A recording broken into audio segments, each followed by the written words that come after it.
everybody. Welcome to Pharmaceutical Soccer. So happy to have you here with us after MLS Match Week 1 is wrapped up, finished. It feels weird to be back in the normal swing of things. Like, I get to talk to you both about your weekend, but I also know where you were this weekend in some instance, which is nice. I wasn't there, unfortunately, because I would have been with you both. But hey, Blair, Clay, how are your weekends? How was being back in the stadium? Was it nice? Yes, it was nice to see everybody. Well, I saw some people's faces. I didn't see everybody. It was kind of cold. I think people will look at me and be like, "Well, you're in the press box. You don't get to be cold." And it I was believe cold in that's the the press first box. thing I told you. It was the first thing you told me when you saw me. It was cold in the press box, which tells me that it was really cold outside. So, shout out to all the soldiers out there weathering the storm, which wasn't a storm, it was just cold. But I do want to say, to start off this episode, I'm going to say it once and we're just going to move on. Guys, this is the 2026 season and it just started. I just want to say it out loud, like 2026. This is a very surreal moment. We're one season away from 10 professional seasons in Nashville SC history. So, yeah, it's getting real. We've been doing this for a while, obviously. In professional history, yeah. I said professional. I know. I'm just driving it home.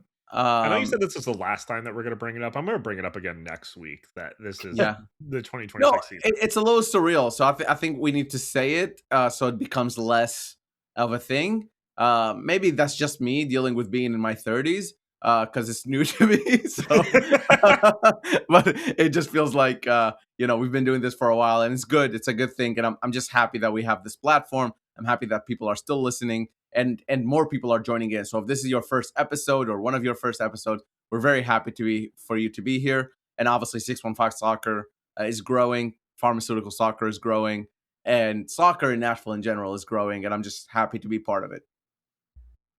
Yeah, it's always fun the start of the season. I feel like I apologize for not being the most present whenever it's the first game of the season with the people I go to the game with. I'm just like, hey guys, I haven't seen some of these people in a few months. There's going to be some people that I'm going to see and I'm going to get sidetracked. I will get to the seats eventually. So it was very much one of those days. Shout out to everyone who came up and mentioned that they listened to the show and or they are with 615 Soccer or whatever it may be. We all appreciate that. But I do want to tell you guys that first off, thanks to everyone who participated this year in prop bets. It's closed now as one of those prop bets has already been met. Guys, someone put in a prop bet at 7:29 and like 36 seconds. Under the wire. And they put 91 on first goal scorer. And they nailed it. Wow. No. They got to follow the king in the way he does things. You know what I'm saying? But someone else has followed a similar tactic with a few other bets. Or so a few other people have followed similar tactics with a few other bets. So they're not guaranteed to win, not by a long shot. But someone right at the buzzer. I think next year, I think we need to change the rule. It only matters because it happened. If it doesn't happen, they look really silly. Yeah, but first goal Sam Surridge is like almost a 50% lock on to hit, and I guess again, this is something that feels silly in retrospect. That's fair. I like if Hani Mukhtar would have scored the first goal. It's like, oh yeah, one of the guys who scored the most goals in the history of the league over a span of 5 years. Like, right. Well, and I will say to Valaire's point, it's interesting to cover this team in the way that we do. I also think like we provided more coverage this offseason than we ever have in the history. Maybe, I don't know. Normally there's not a ton to talk about. I feel like this offseason there was a ton to talk about, which just led to it doesn't even feel like we've stopped. It just feels like all the work that we put in the offseason is now just like, continuing in a lot of ways. Yeah, I think since like BJ Callahan got hired, it was always going to be like a 2-season build-up thing that we always talked about. And like this offseason, the last offseason, it was just go, go, go pretty much. There were like shorter like periods of like not a whole lot going on, but yes, no, it does feel like that. And it's That's good because it just means that Nashville is moving towards this project and it means people are listening and caring about it. It's like, that's also oh, the nature of playing in Champions Cup and having a shorter off season as well. So it's we but got to I we will got to say break. this. Leggy signed. We got to break. Schaffelberg was sold. We got to break. Johnny Perez was sold. It was just constant. It was Yeah. ridiculous. Uh, Um, I was gonna say I will say the stadium atmosphere at the start, I mean, pretty good. I was a little bit concerned with the weather, and make no mistake, a lot of people left at halftime with that score line. the stadium from the actual stream, like the stadium looked full, and then after that, after you could see it start to open up a little bit.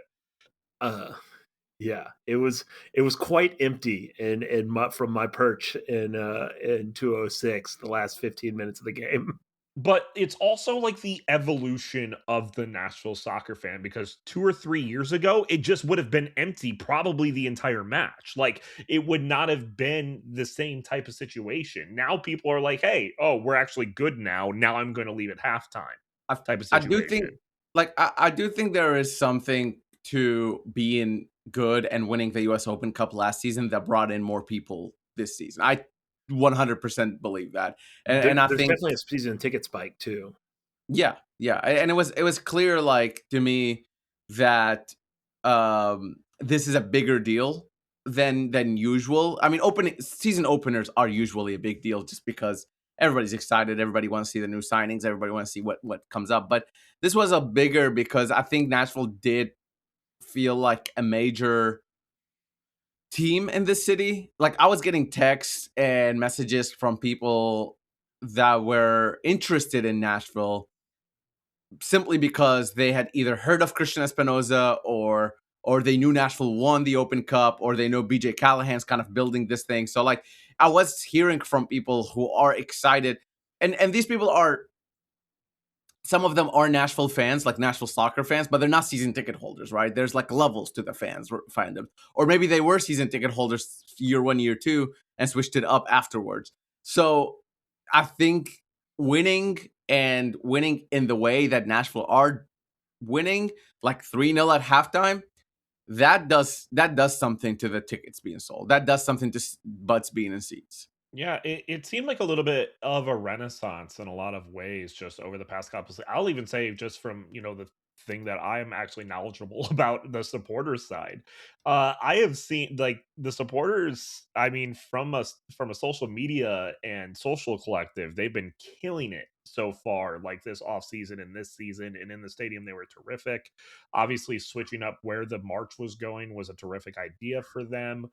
Like, it's really fun to see just Clay brings this point up all the time. Winning changes things and makes things different. And it has. And I think for the start of the season. So let's talk about just kind of the vibes a little bit more in the stadium, what it was like just to be back. I'll start with your perspective, Clay. Like you said, just kind of seeing everybody. Did it feel different to you, or was it just, hey, we're back type of scenario? Like, let's get to it. I will say this: I saw multiple people on Saturday that genuinely I hadn't seen in 2 years, year and a half. Wow. Not necessarily because they had any ill will towards the team. It's just maybe they're driving from 2 hours away and it wasn't worth it to be a season ticket holder from 2 hours away.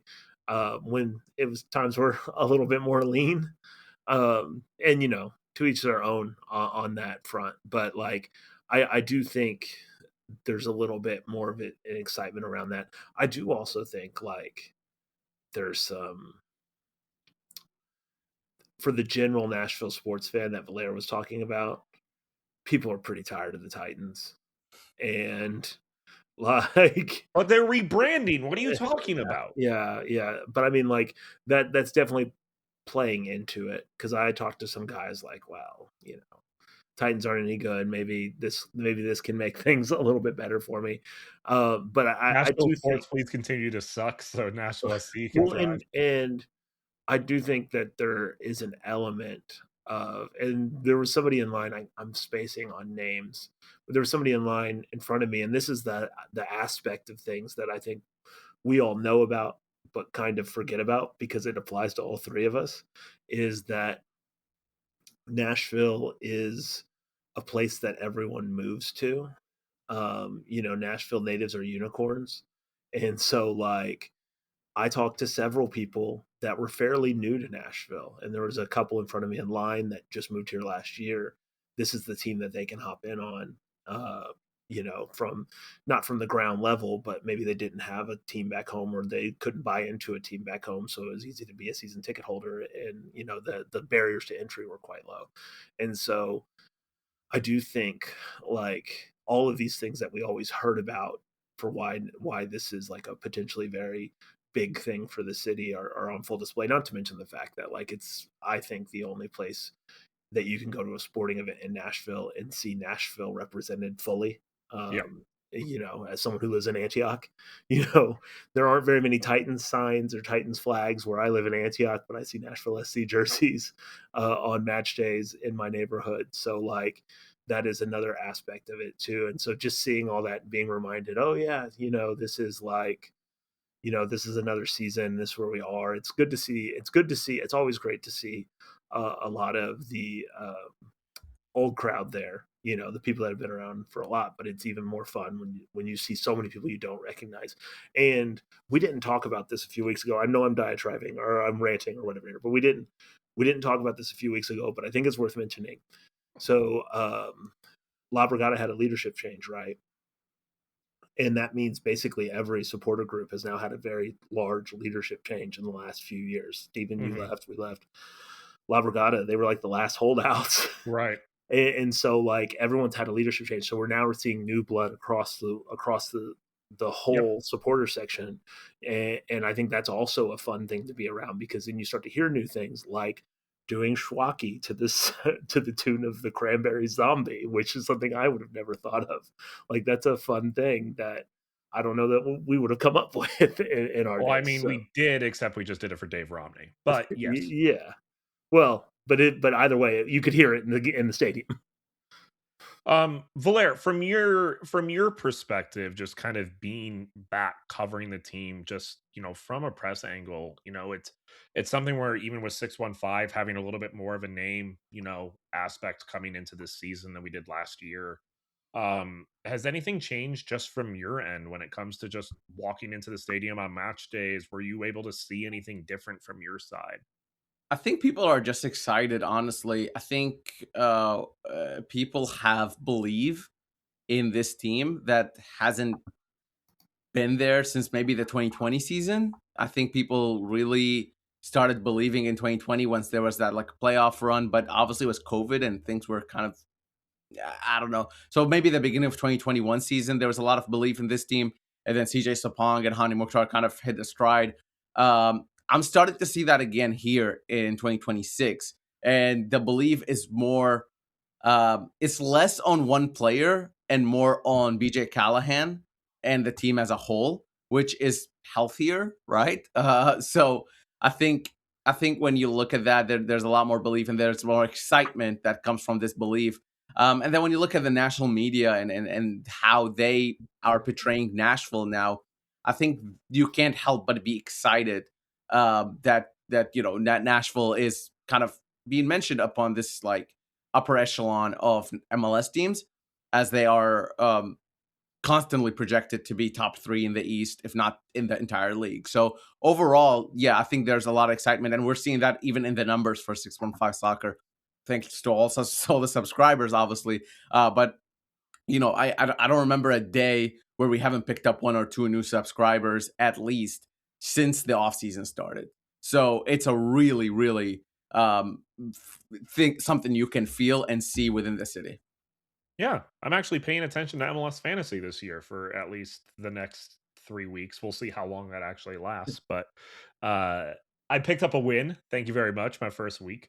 But no, even from Even from seeing it from just this streaming side, like it just felt like a wave of just emotion to see everything back in play and back live. Like to me, something that stood out was having Tony and Ross on the call. From an Apple TV perspective, they are just two of the most professional commentators. I think I cannot I cannot wait to have Tony for the World Cup because I believe Tony is a part of the World Cup commentators squad. I believe he did it for the Club World Cup, but like just absolutely professional.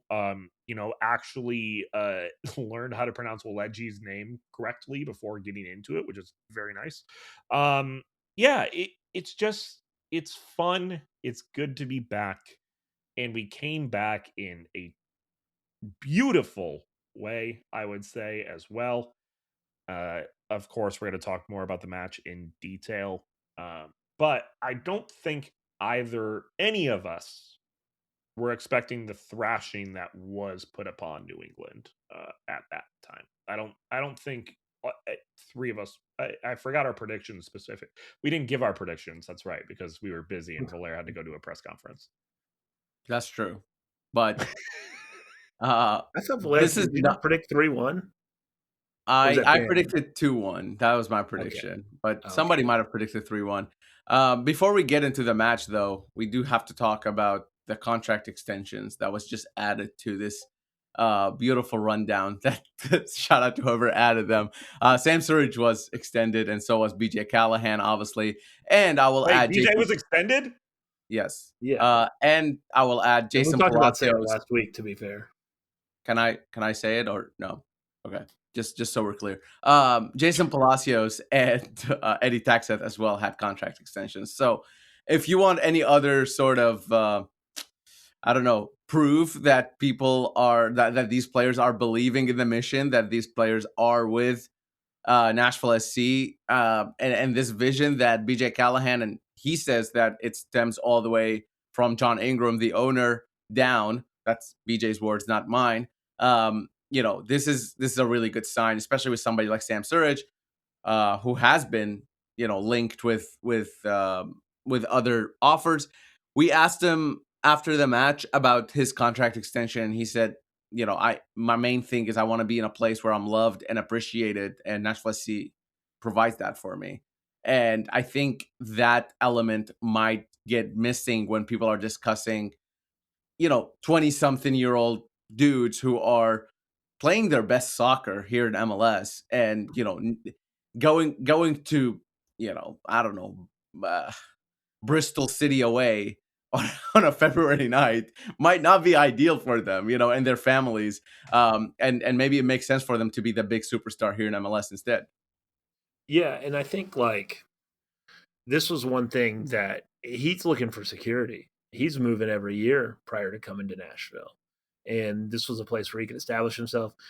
There was a great story in the Tennessean about the extension specifically, where he's like, "Yeah, if I go back to England, I go back to England, but if I'm 35 and I'm a legend in Nashville, that's pretty cool too," and which is a pretty mature way of thinking about it. And I do think, to Valaire's point, not enough people, when they talk about, especially when they talk about young American players, think about the intangible or mental side of it. Like, a lot of people bemoaned Landon Donovan staying in the United States for his prime. Well, Landon Donovan found out at a very young age when he went to Germany that he wasn't as good a player if he wasn't happy. And so he came back to the United States, was happy, and was a better player for it. And how many times have we seen Juan Agudelo, Breck Shea, or nameless former U20 American star go to England or Europe, maybe not find their form and lose a few years of their career?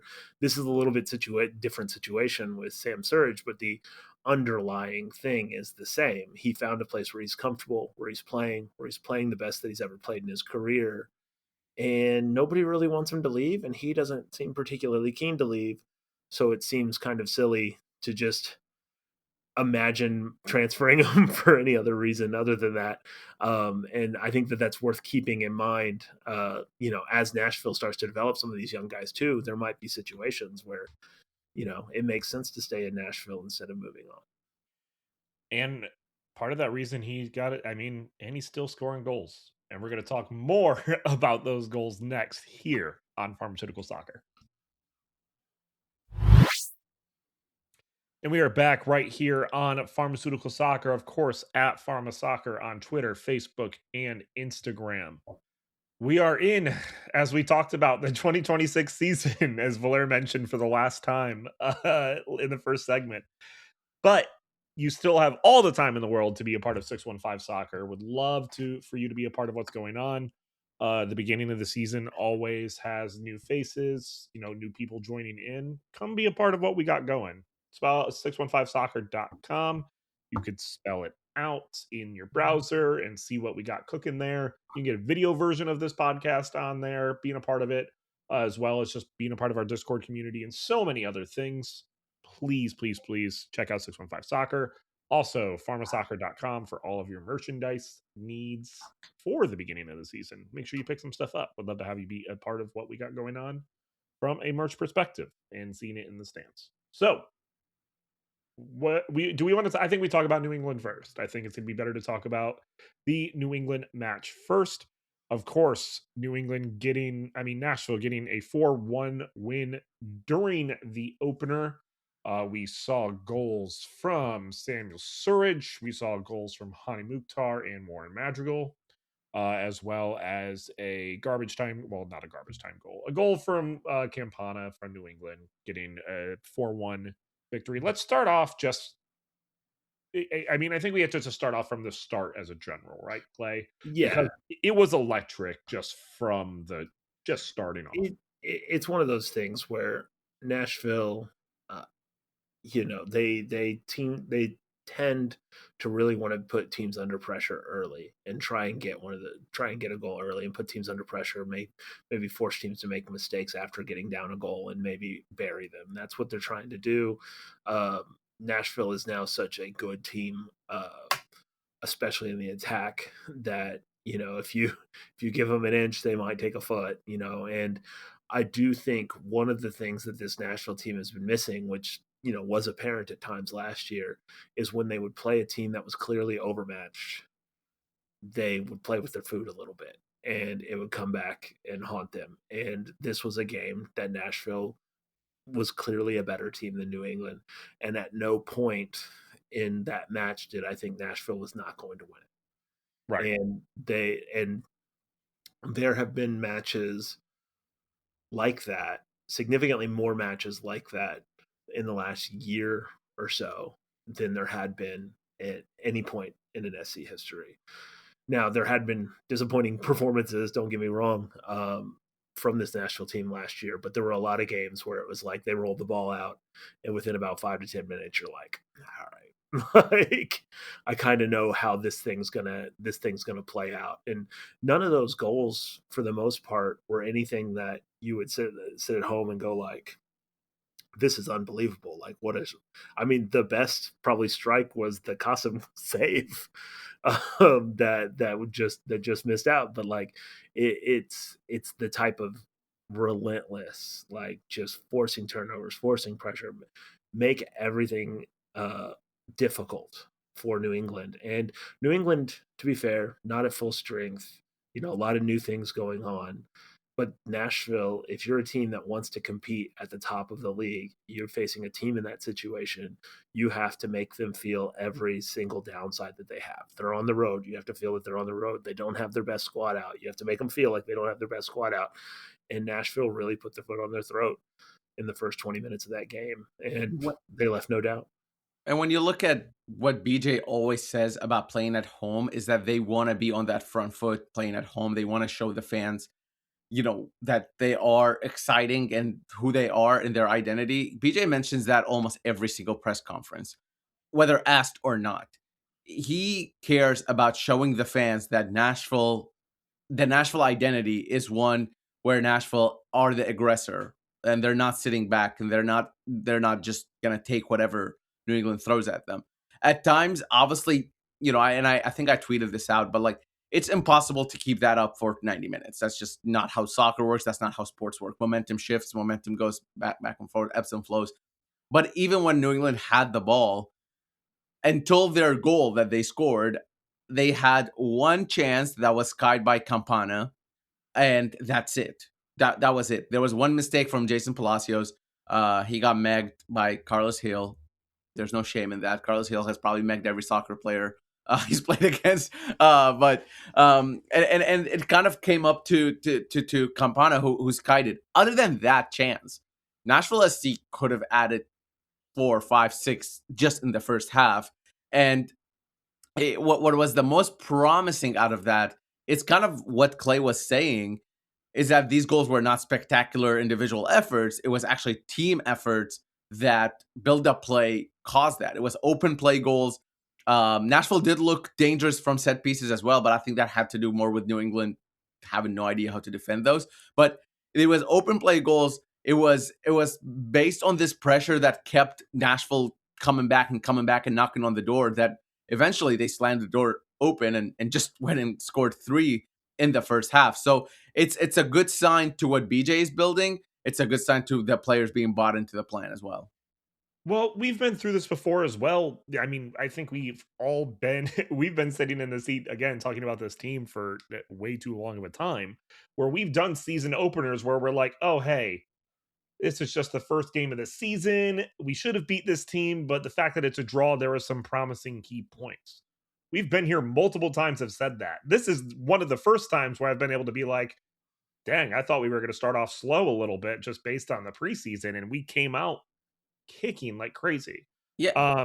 And I think there were some big changes to make, with that. And I think BJ made one specifically big change in the lineup from the Ottawa match, and putting in Warren Madrigal starting on that left side over Ahmed Kassem, which definitely changed the way I believe the match kind of, took its direction, because he was fantastic in his debut.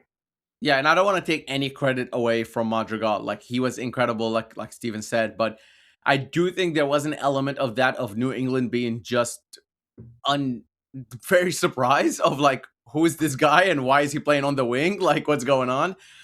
So I think they had no idea how to deal with him, and that's a testament to his quality. Again, I'm not taking anything away from him, but I am curious now going into the Dallas match. I mean, he might play against Ottawa, but going to the Dallas match, I am curious if they have a plan for him a little bit more. But when you look at Madrigal, a guy who came in to play backup striker, let's be honest, a guy who Nashville viewed as a forward, not a winger, coming in and playing that role when called upon, is a big positive for him.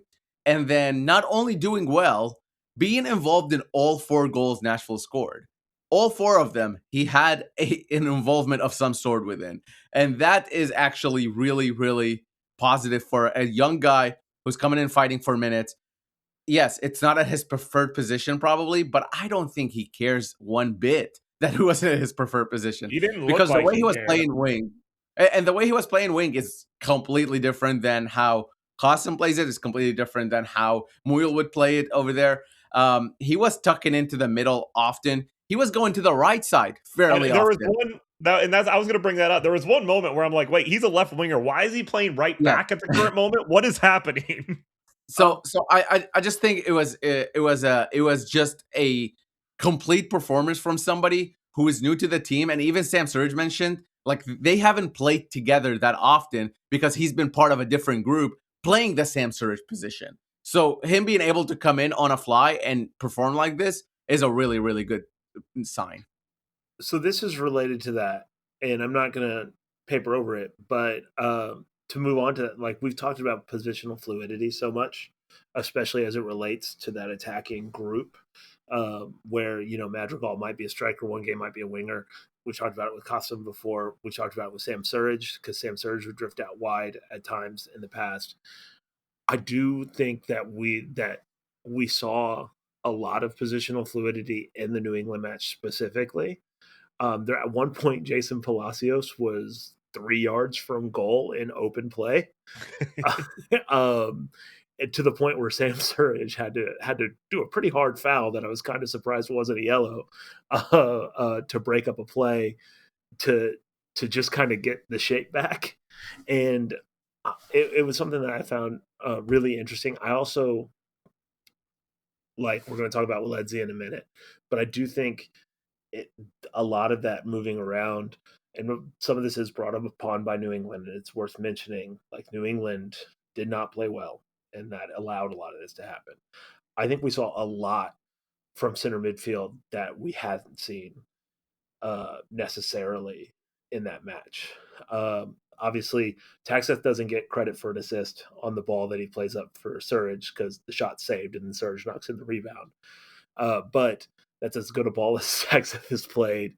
He's inside the 18 to play that box. I think Yazbek had another great game. Like some of the questions that we had about them on the more linking up play attacking side of things, we saw more of in this game.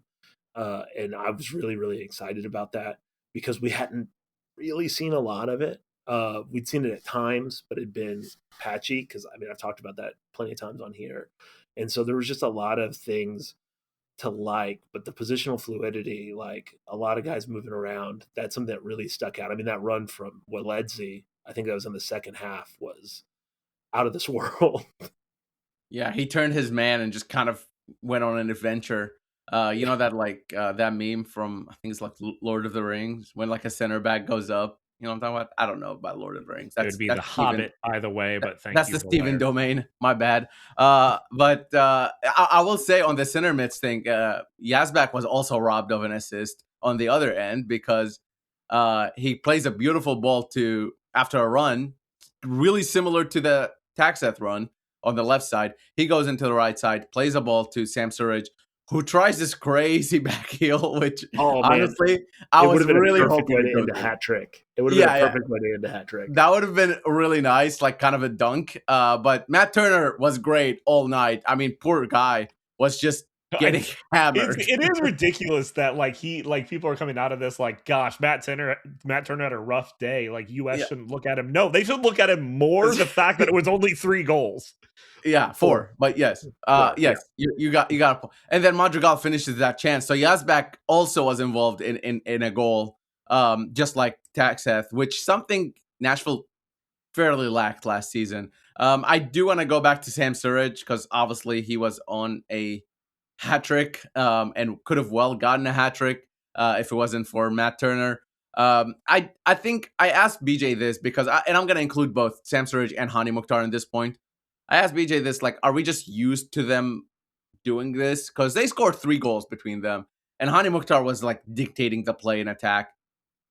Like, and nobody and the first like 3 or 4 questions to BJ were all about like Warren Madrigal, right? And it's like, do we just like expect this from them at this point? And that's they're just good. They're gonna do the good thing, and we're just gonna be okay with it. Like, and I think we're kind of reaching that point where it's not underrated or anything. They're getting their dues. I'm not saying that. It's just kind of, it's crazy to me that there are 2 players in Nashville who are 2 of the most productive players in the league, and they continue to produce, and it's just another day in the office type of thing. Well, and I think it's interesting, especially from Sam Surridge and Hani Mukhtar's point, because we see this in sports too all of the time, where a lot of people are playing for a contract, and Sam Surridge was definitely playing to get a pay raise last season, to get that contract extension. Absolutely did it. What happens after that contract extension? Now that they're not playing for that contract. Hani Mukhtar, we didn't see a drop off. It doesn't look like we're seeing a drop off from Sam Surridge at all as well, which is, I mean, what you were talking about, Clay, from that Tennessean article. It's like, if I can be a legend in Nashville, I want to continue to do that. And it's almost like we take it for granted. Like, I remember being like living in California where I'm like, I see mountains all the time where I'm like, this is gorgeous, but I just see it all the time, so it doesn't matter to me. When people would come and visit, they would be like, oh my God, there's mountains. This is crazy. I'm like, yeah, so like, it's fine. We're just used to this. It's something similar to that. I don't think that Nashville folks are the only ones who take it for granted either. So the Athletic just came out with their GM survey like today, like this morning. And Surridge was one of the guys receiving votes for one of the most underrated players in the league. He scored 31 goals last year. And neither Surridge nor Mukhtar showed up on any of the votes for like being among the best players in the league. And I mean, on the from a statistical standpoint, that's crazy. So like, I think everyone's just like, well, Honey's Honey, like he's going to do what he does, and I think the whole league thinks that, and it's worth remembering, like, oh man, like he's not I mean, he's in his prime right now. Surge is in his prime right now, and Right. Espinosa is in his prime right now. Like, it is a if they get off, if they are on the same page, if they are firing, that is the reason why Nashville is considered one of the favorites in MLS this season. And one last point on the DPs, and then I'll move along. And I know I've said this a million times before, but I have to keep mentioning it. The amount of work they do off the ball and the amount of quote unquote dirty work that these two players put into the team is honestly unprecedented from a flair players or strikers or whatever you want to call them. Like, it's just not something that you see often, if at all, from one player, let alone both of them. So it's a really, really big plus for them and for Nashville SC. Well, and that's what I was talking about a few minutes ago, because like Palacios, who's prone to wander upfield, like he's inside the 6 yard box as for all things considered when he loses the ball, and Serge is making the tackle on the right side of the field around midfield to stop an attack. There are not many number nines that have scored 30 goals that are getting up there to make that tackle in that spot. Like they work their hind ends off. Well, Every and game. we're It's talking about it great. specifically from just the Sam Surge and Honey Mukhtar discussion, but I also think Espinosa fit right into the squad as well against the match. Obviously, he wasn't it's going to be interesting because he's not going to be the star here necessarily in Nashville. It's going to be a different role for him. But I mean, he was the one that started off Yaz back in that Madrigal goal. Like it was him from the back starting that pass off. Where I think even him starting to come back and just be a part of this squad, I think he was terrific. That opposite wing is going to thrive because Christian Espinoza is on the other. Yeah. Yes. Like, there's going to be good stats on that other wing because of Espinosa being on that one, which is why that whole like fourth goal contributor is a fun question, Yeah, because it could be Espinosa. it's true. I want to bring up the central midfielders really quick. I think it's interesting just because of the fact that we kind of had this conversation last year when we were shocked by how good Yazbak and Tagsath really were. Like it's good to see them rested a little bit and just like like to get that what it was like to have them again. They're two players that if you don't talk about them, it's a good thing. Like they're normal players that they should be fit very well into their role. Where last year at the end of the season, they started making a few mistakes where we started to notice it a little bit more. So it's really good to see them kind of just come back to it. Is it just me or does Tagsteth look even smaller than he did last season? Am I the only one that noticed that, or is his shorts just shorter? I don't think he shrunk, but I'll ask him if I see him. Thank you. Thank you for asking about it. All right. We got to talk about Ottawa just really quick, just because I think it's easy to do, us being in Hamilton and talking about Nashville getting the win in Ottawa as well. Obviously, started off with an extremely rotational lineup. Woobens Pacius, of course, getting to start in striker. Madrigal was also a part of that lineup as well. I mean, look, we were expecting rotation. We were expecting a lot of players that didn't play against each other or play with each other in a very cold environment. That first half was rough, and it just showed. Yeah, I mean, that first half looked like just an extension of preseason with guys who, haven't played with each other really a whole lot. But they weathered through it. And I thought Ottawa looked pretty good, actually, all things considered, considering they're a team in the Canadian Premier League, which is, quality-wise, a lot of people put it under even the USL Championship. So the fact that they hung around for as long as they did is a good thing for them. But look, it was a very rotated lineup, and if you can get that sort of result from a rotated lineup, is really good. I do want to note a cool thing that happened, and we'll talk about it on the pitch stuff. But Jack Mayer captained Nashville in that game, and I think that's important to mention. He was the first ever draft pick in Nashville SC.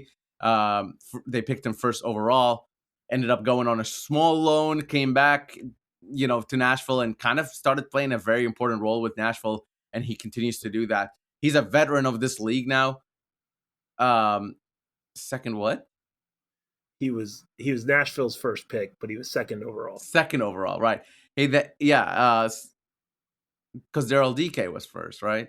Wasn't that? No, Daryl DK was third. It was Third. Robinson from Inter Miami. Oh, okay, yeah, okay. Oh, yeah, because Inter Miami had the coin flip thingy. Anyway, And I'm sure he's still at Miami, right? Yeah, sure. Yeah. I mean, he might be living in Miami. But yeah, Jack Mayer captaining Nashville. Former professional soccer player. I think Jack Mayer captaining Nashville is a big testament to him, and I think it's a nice moment for someone who's now a leader in this club, which is weird to say because I feel like everybody still like views him as this like young up and coming center back, and it's like no, he's a veteran. Like he has well over 100 appearances for Nashville, maybe well over 200 actually. Like he's been there for a while. Yeah, absolutely. I do want to say, like, it's a different scenario, but I think it's worth mentioning sort of the extension of preseason for why it was such a rough game. Now, back in my college hoops days, because I worked exclusively in college basketball for several years, we would go play Eastern Michigan University in Ypsilanti, which, as Steven knows, beautiful city. So much to do there, let me tell you. We would always be told by the coaches that playing in Eastern Michigan was one of the toughest places to play. Played at Indiana one year in basketball, and playing at Eastern Michigan was tougher because it was almost a completely empty stadium. So like any sort of energy or whatever you would have to get from yourself in order to be excited about this game. And like the game that happened last week was the first game of the season following preseason, which is largely played behind closed doors in an empty stadium against a team 3 hours away from their place where there's like a suite that has a few of their fans in it in a cold environment. And there's just no way to get any sort of real where it feels like game reps. It almost felt like a COVID game watching that game. And it was cool to see Wubin score considering it was his home field when Nashville signed him from Hamilton, which I thought was kind of a fun thing. But yeah, like it was weird to watch. It didn't feel like a season opening match at all. Wubin's full of Pacius did make a goal, which was very fun to see. But then, of course, the big hitters did come in at the end and showed why they're big hitters. Espinoza, Hani Mukhtar, and Sam Surridge linking up for that second goal against Ottawa. And Andy Nahar, of course. How could you forget about the best right back in the league? Just ridiculous of me. Right, and just to make everybody feel bad, when COVID happened, because Clay mentioned it, Matt Corcoran, who started that match, was 14 years old. So, just throwing that out there for everyone. Right. I think that's enough about Ottawa, huh? Yeah, I want to bring up a couple just specific just general points of discussion from the two matches. I'm taking a pause, Clay. What? I just wanted to mention, because we didn't bring it up, because for the first time in NSC history, in the New England match, there were 6 subs. You know why, Steven? Just a fun little historical nugget. But does Steven know why? Do you know? I'm asking. No, I don't think so. Oh, you don't know why? Oh, New England had a concussion sub, which allowed Nashville to have a concussion sub as well. Or, I mean, they didn't have a concussion, but an extra sub, I should say. Felt like a real gotcha moment there. That wasn't a gotcha moment. It's just a fun little statistical quirk. There were 6 subs in an NSC match. So just a few things, because we did get a few firsts and a couple points of discussion. Our first time to see Willeji start a full 90 in a match. I think he's going to be an instant fan favorite, and I'm very excited for it. Seems like just extremely happy to be here. Super fun guy. And I thought he played well besides the one mistake that led to the New England goal. Yeah, a couple things on him off the pitch. First of all, I just saw his outfit this morning, walking in with a cowboy hat. Amazing. Yeah, amazing. He knows what's going on. He knows what he's doing with that. He's like, yeah, I'm going to wear this cowboy hat and this outfit. So we like to see that. I like to see more personality from guys always. Blonde hair, all that stuff. Like, it makes this game, it makes MLS feel like a Which, real by the sport. way, Valer, I saw his blonde hair, and my first thought, this podcast has ruined my life, is he's going to change it dramatically and would have been a great choice for the prop bet of changing their hair. You're crying over spoiled milk. Is that the saying? Did I say that correctly? Whatever. But yes, that was note number one. Note number two, seeing him with the fans after the match with the megaphone and just dancing around, and I'm assuming singing his name. I don't No. honestly know what was being said. So that was a carryover from his team in Norway.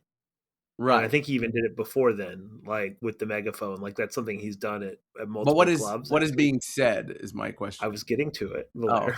okay. So I Yeah, was Valer, saying you're that- getting that mad at was- other people interrupting you. Maybe you shouldn't interrupt Clay. So he got the megaphone, and then he did the Waka Waka Shakira World Cup song. Right. Can you sing it out loud in this format? Instead of "This One's for Africa," I think he said "This One's for Nashville." It's on the But I want to hear you sing it, Clay. well, that costs extra money. Kappa members only? No, it just get me to Rosie's We're again. and maybe putting I'll Clay sing it. singing behind a Oh, okay. paywall. Just Ben Clay. Link in bio. No, but on the pitch, I should talk on the pitch. One thing I will note, like he was very he was communicating really well with his teammates and like holding them accountable. And it seemed like he had a personality on the pitch as well, which is something you rarely see from center backs. But I think he worked well with Palacios, who is more of a, quieter. And I say stay at home. He doesn't really stay at home. He did go on multiple runs as well. But I think they're good. Sort of a form is starting a connection is starting to form between them. Yeah, I mean, he has to be that because it was Walker, and if it wasn't Walker, it would be Mayer. So someone has to kind of quarterback the defense, if you will. I will say, if anyone hasn't gone to watch, oh man, I'm spacing on the name of Madrigold. Is that the name of the behind the scenes documentary that they do? There's a very, very nice package there about him and being a part of Right to Dream and the path to Nashville that I think everyone will enjoy. That will definitely inform the way that you watched him play. That will make things make a lot of sense from the past weekend. Yeah, I'm sure a lot of number 3 jerseys have been sold since the start of that game. Also, if you want to pronounce his name correctly, just from your perspective, change the Z to a J, and you got it. It's Willed G. Just an FYI. Then that comes from himself. We talked a lot about Warren Madrigal, but the person that we expected to start in that position, Ahmed Qasim, did not start. Had a little bit of a rough game in Ottawa. Any concerns from Ahmed Qasim? He was kind of supposed to be the big guy kind of coming in. Is it Madrigal kind of taking that spot and taking advantage of it? Or do you think Qasim is just, do you think it was just kind of a thing for the match? I think seeing how last season played out with the wingers, we're not going to make judgments from the first few matches. And I think that's kind of the fair way to look at it. It's a long season. People get in and out of form.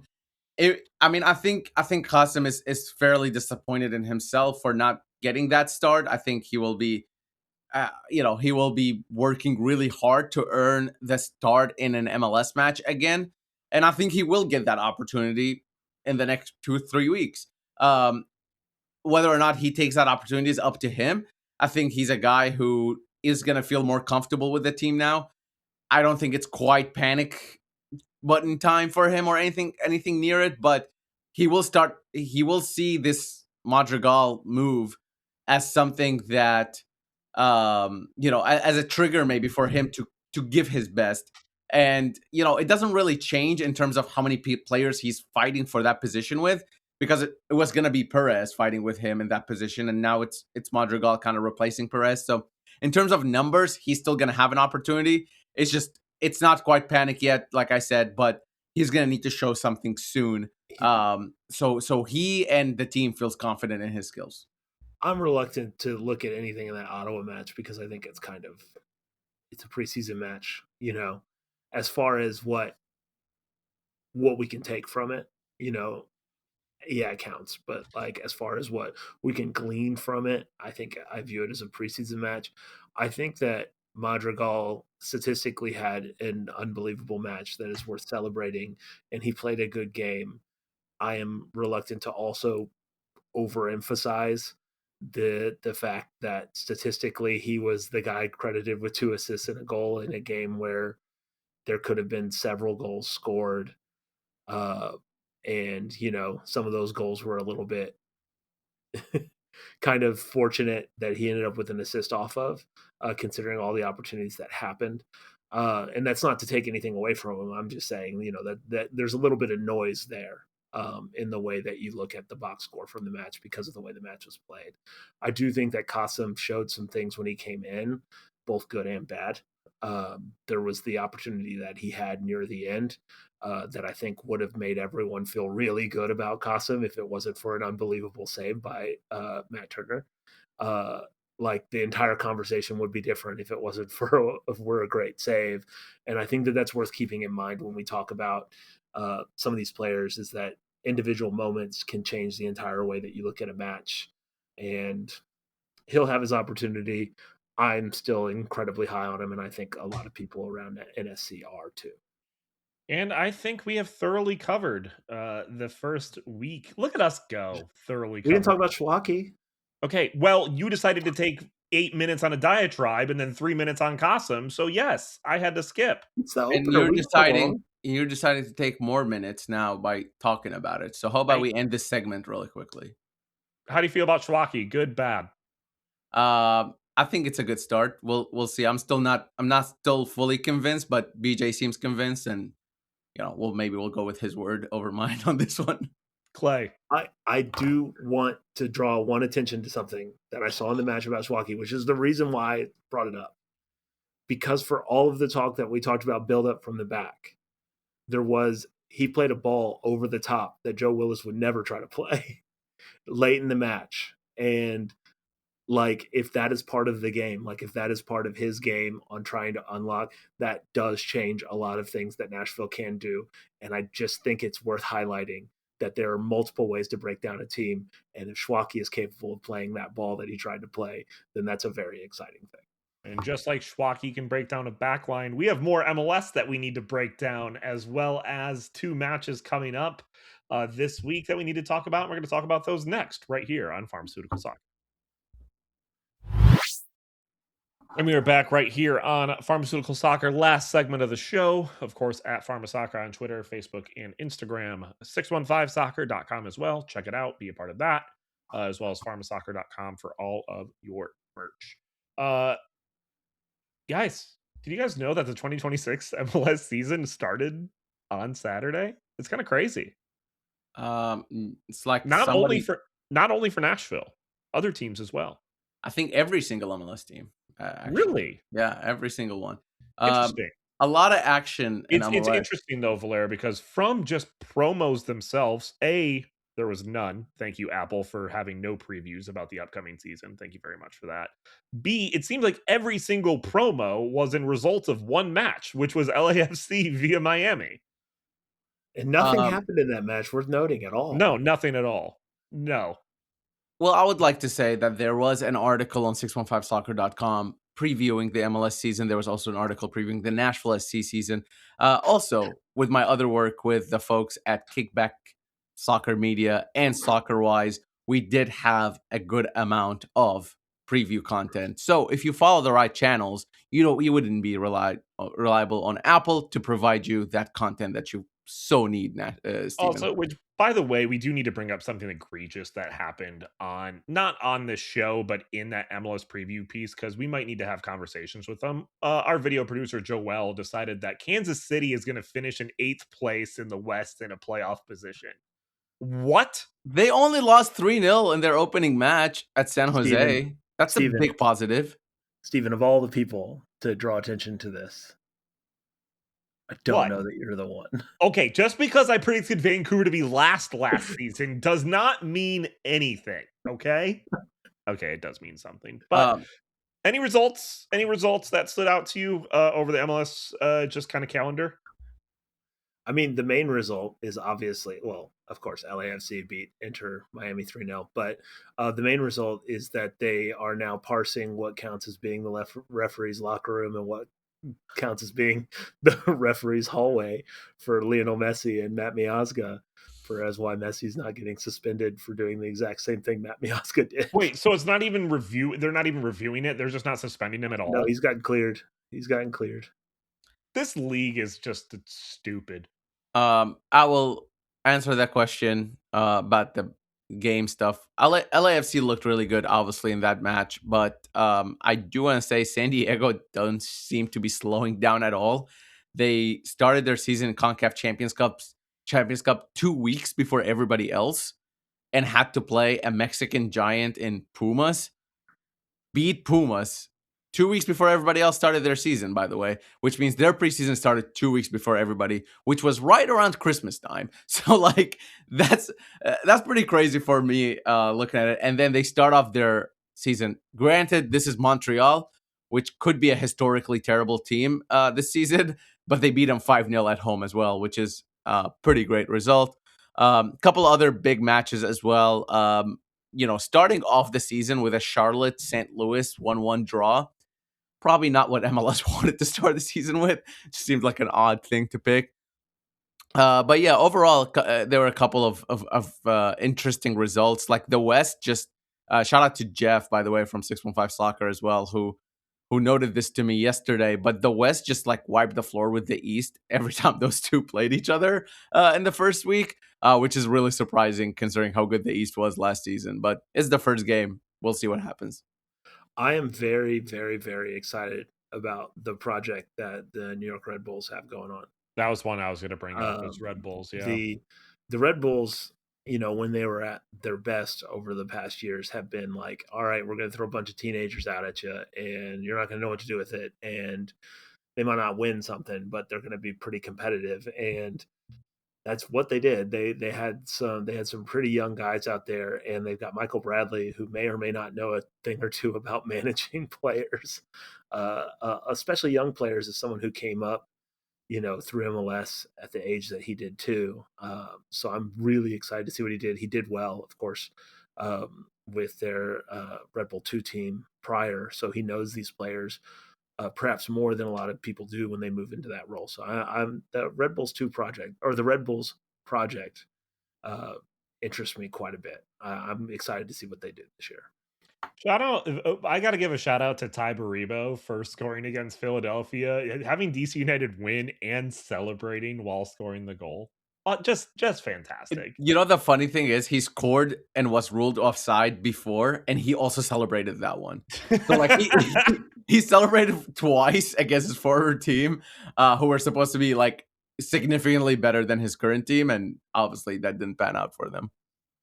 Yeah, there was fun, interesting results. A lot of goals to be had. Fun, interesting results to check out. It was a great start. Besides that St. Louis Charlotte match, this is being the first one to kick off the season. It wasn't a bad match. It was just like a weird one to start off the season with. You would think they would want a little bit more fireworks sort of match there. For sure. But yeah, we are back into the thick of it, to say the least, in this season. We have another match coming up this week on Tuesday. The Tuesday or Wednesday? Tomorrow. Tuesday, as we're recording today. And then of course traveling to Dallas over the weekend. We're in the swing of things, boys. This is I'm already overwhelmed.